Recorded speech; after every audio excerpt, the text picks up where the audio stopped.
Hello and welcome again to my channel. The last five episodes we have dealt with Sri Aurobindo's views in the context of Indian culture versus Western culture. Now I feel it's time for us to take a brief break from this series and move on to something more immediately relevant to our times. There are so many subjects that are relevant and immediate, but what comes to my mind immediately is the current medical scene. Just the other day, I have come across an advertisement in the newspaper issued by the Punjab government announcing a new scheme of medical insurance for the citizens, which is worth 10 lakhs rupees. We have already a central scheme worth 5 lakhs.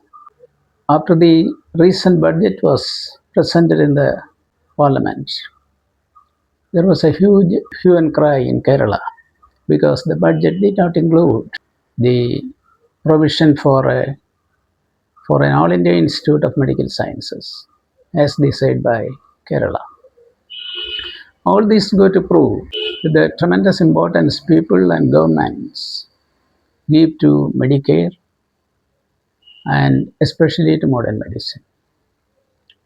But the question now is it that important? Does it deserve all this importance? Don't we have a future without this system of medicine? The last 3 years have been, for me, a period of new revelations about the medical scene as a whole, especially in the light of my own experiences. Before that period, I too was a devotee of this modern medical system. I have benefited from it a few times, but on a couple of occasions I have suffered some grievous losses too on account of it. In 2022, there was a sudden crisis in my health.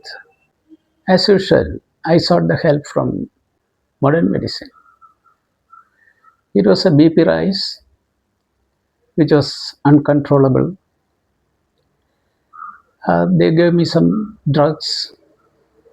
After some 9 or 10 months of treatment, my heart developed problems.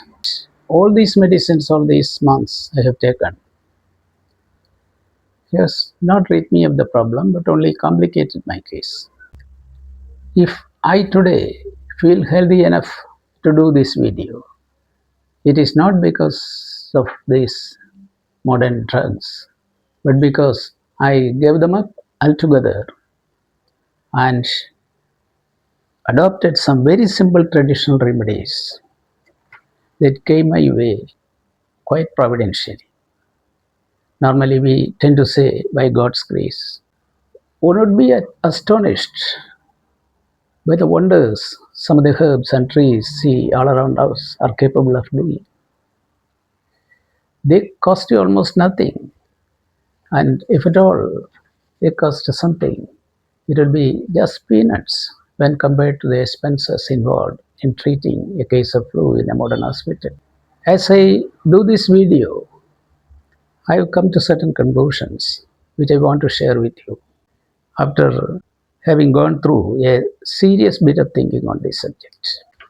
First is that the discoveries of modern medicine before 1950 or 1960 were of great use to humanity, and they still are. After that point, whatever happened, whatever development happened in modern medicine was just business built on the goodwill created by its initial successes.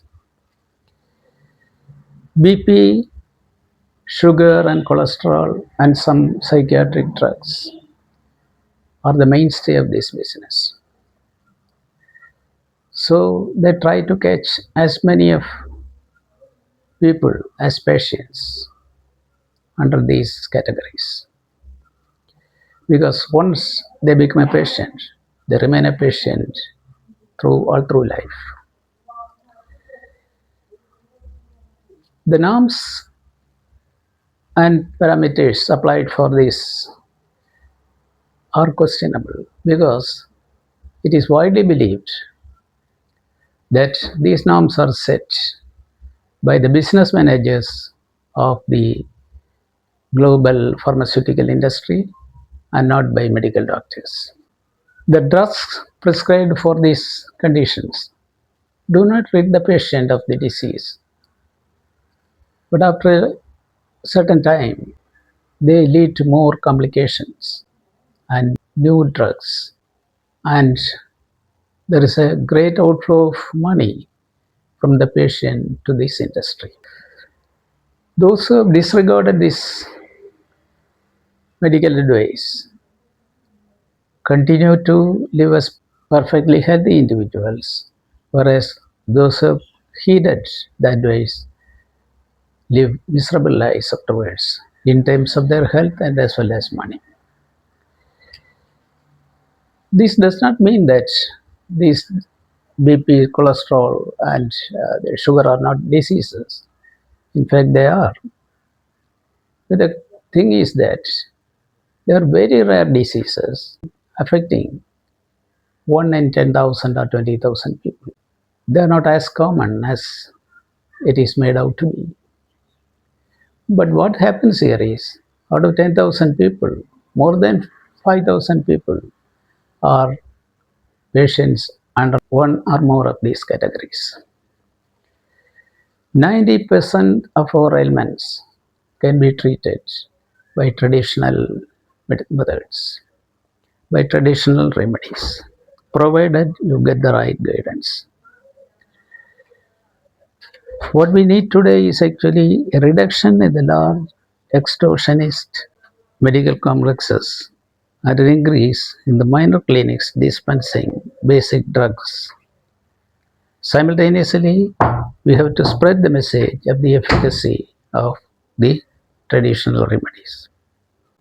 We have been discussing Sri Aurobindo's views on the clash of oppositely oriented Indian and European cultures. If we have been colonized in the past by their superior firepower, today it is being done by more subtle methods. India has become a medical colony of the West. Government's undertaking to spend on medical insurance of citizens is a good idea. People will welcome it. But whose money is it? It is public money. It is the common man's money. Where is it going to? It is going into the coffers of this medical industry. That is the tragedy of it.